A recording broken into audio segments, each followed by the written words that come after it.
10 years ago, a man was sent up the river to change his ways. He didn't like it, and now he's back. Travis LaValle is Kip Cayley. All Kip wanted was to be a nobody, to just live peacefully without being noticed.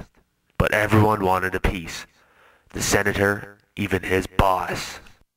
Kip couldn't stand it until he met his true love.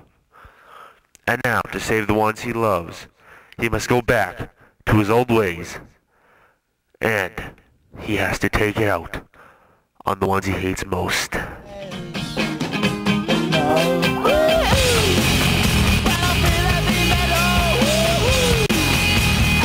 summer, take a ride. Find out